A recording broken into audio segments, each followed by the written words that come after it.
So you want to print with nylon, but things aren't going as planned. Totally understand. Nylon can be extremely finicky to work with, so I'm going to give y'all 10 tips that I use when I try to work with it and troubleshoot my nylon prints. Getting a good first layer is pretty much essential to any successful print, but using a thicker first layer can increase that success rate significantly. If you're printing with, for example, a 0.3mm layer height, for the first layer only, print with a 0.4mm layer height, and also set your printing speed for your first layer a lot slower than you normally would. When the filament is being laid down slowly, it can really get in all the nooks and crannies on the build plate and have better adhesion to it. Dry your nylons thoroughly. This is a very common culprit I see people suffer from because they're like, there's no way it could still be wet. I've dried it for 12 hours already. I mean, it's a very water-loving filament, so you're really gonna have to force it to let that water go because you're going to need around 70 to 80 Celsius in order to actually get this to effectively dry. And even then, you're gonna have to dry it for 6 to 8 hours. And if the nylon is completely saturated, it can take up to 12 to 24 hours for it to actually dry out. Normal nylon would not be able to do this so easily because it should be slightly firm, meaning that when you bend it, it should have some resistance.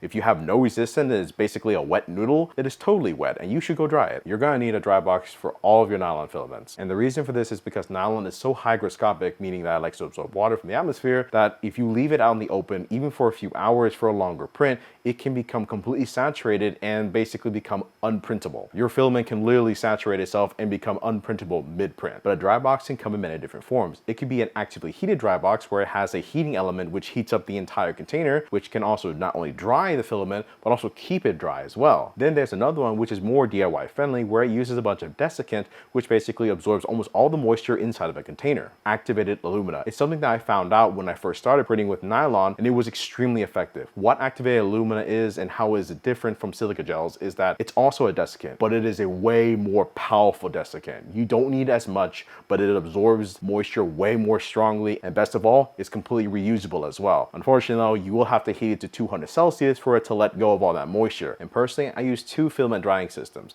the print dry and the IBOS system.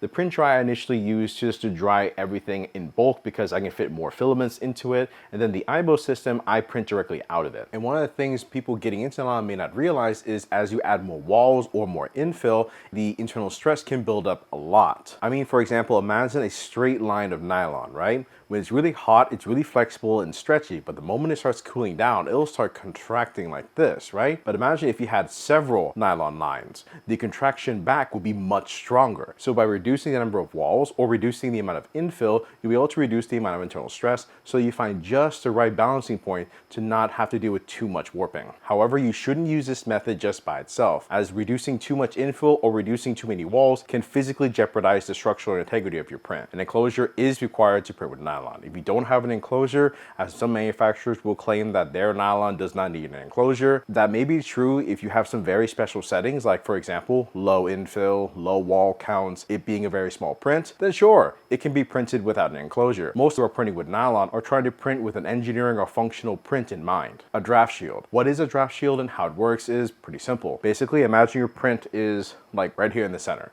A draft shield basically is printed alongside your print as it's being printed upwards, making a sort of open top enclosure around your print, which will hopefully protect it against stray drafts. As well as another benefit that some people have claimed with draft shields, you may find that the air surrounding the immediate print itself to be warmer because the air is trapped rather than allowed to escape. So in theory, it should help prevent warping, right? Kind of a mixed bag there. Hence the reason why the controversy between whether it working or not. But in my opinion, a draft shield wouldn't hurt. It's an extra layer of added protection for your print. Having warm ambient air around your print as it's printing is really the only way to prevent warping from occurring, as you're effectively ensuring that the bottom portion of the print near the print bed and the tall upper portion of the print doesn't have a temperature gradient of any kind, so the whole thing is able to contract or expand equally. Unfortunately, the temperature required to achieve this can be pretty unachievable without some sort of active heating system. But when you're getting to as higher temperatures, you gotta be careful about your electronics, your stepper motors. You really don't like being super hot temperatures like that. So just simply throwing your printer inside of an enclosure